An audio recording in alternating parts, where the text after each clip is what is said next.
है। आपको बता दें कि यूपी में राज्यसभा की 10 सीटों पर चुनाव होगा। अगर बात की जाए आंकड़ों में, जीतने की स्थिति में सिर्फ बीजेपी और समाजवादी पार्टी ही नजर आ रही है। 10 में से 7 सीटें बीजेपी को मिल सकती हैं। राज्यसभा की 3 सीटें समाजवादी पार्टी के खाते में जाएंगी।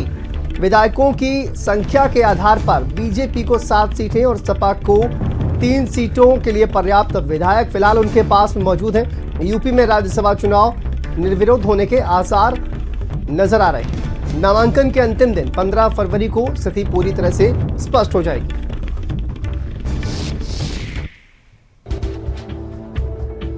तो देखिए, देश की 56 राज्यसभा सीटों पर चुनाव की घोषणा कर दी गई है और राज्यसभा सीटों पर चुनाव होगा। 56 सीटों में से सबसे ज्यादा 10 सीटें उत्तर प्रदेश की हैं और विधायकों की संख्या के आधार पर बात की जाए उत्तर प्रदेश की तो 7 सीटें भारतीय जनता पार्टी को मिल सकती हैं। सपा गठबंधन के पास 3 सीटों के लिए पर्याप्त विधायकों की संख्या मौजूद है। यूपी में खाली हो रही 10 राज्यसभा सीटों में से 9 बीजेपी के पास।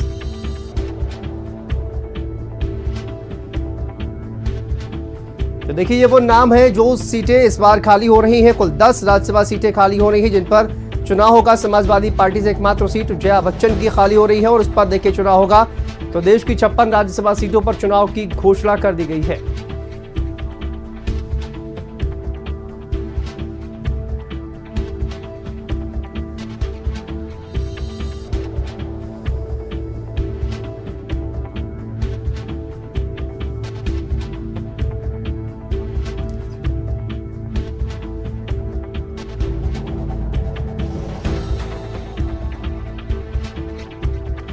और देखिए, इसी पर बात करने के लिए हमारे साथ दिनेश शर्मा जी जुड़ गए हैं, राज्यसभा सांसद हैं। दिनेश जी, बहुत स्वागत है आपका भारत समाचार पर।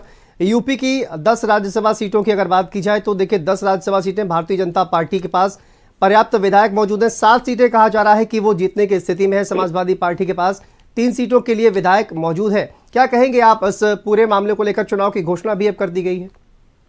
देखिए, राज्यसभा में भी हम बहुमत की तरफ ही हैं जी, और राज्यसभा एक ऐसा स्थान है जहां बहुमत बहुत जरूरी होता है। और मैं समझता हूं कि बीजेपी ने अभी तक जिनको भी चुना है वो अपने अपने क्षेत्र के अलग प्रतिष्ठा रखने वाले लोग हैं। और आने वाले चुनाव में निश्चित रूप में हम लोग 7 से भी ज्यादा सीट जीते। हर व्यक्ति की, हर राजनीतिक व्यक्ति की यही आकांक्षा होती है कि वो मैक्सिमम सीट जीते।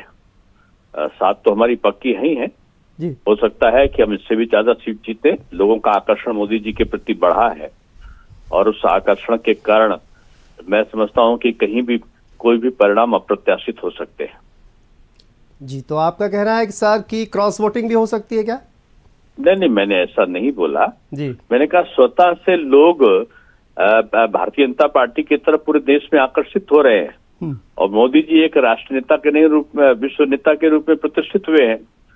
7 सीटें तो हम जीतेंगे ही जी। हम जितनी सीटें जीतनी है उतने प्रत्याशी तो पार्टी खड़ी ही करती है जी।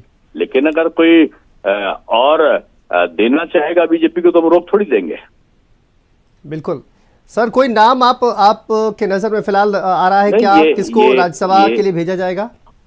ये जो कार्य है ये केंद्रीय नेतृत्व का कार्य है जी। केंद्रीय नेतृत्व जिससे उचित समझेगा और राज्यसभा में जिसकी भूमिका आवश्यक होगी उसको दायित्व देगा। जी, बहुत बहुत शुक्रिया हमसे बातचीत करने के लिए दिनेश शर्मा जी, राज्यसभा सांसद। और देखिए, यूपी में राज्यसभा सीटों पर चुनाव की घोषणा कर दी गई है और भारतीय जनता पार्टी, उन्होंने कहा कि किस तरह से भारतीय जनता पार्टी न सिर्फ लोकसभा बल्कि राज्यसभा में भी पूर्ण बहुमत उनके पास है और जिस तरह से जीतने की स्थिति है, प्रधानमंत्री नरेंद्र मोदी के प्रति लोगों का किस तरह से आकर्षण है और उसी वजह से भारतीय जनता पार्टी पूरी तरह से कॉन्फिडेंस यहां पर नजर आ रही है। फिलहाल 10 सीटों के लिए देखिए, उत्तर प्रदेश की बात की जाए, बेहद महत्वपूर्ण 10 राज्यसभा सीटें हैं।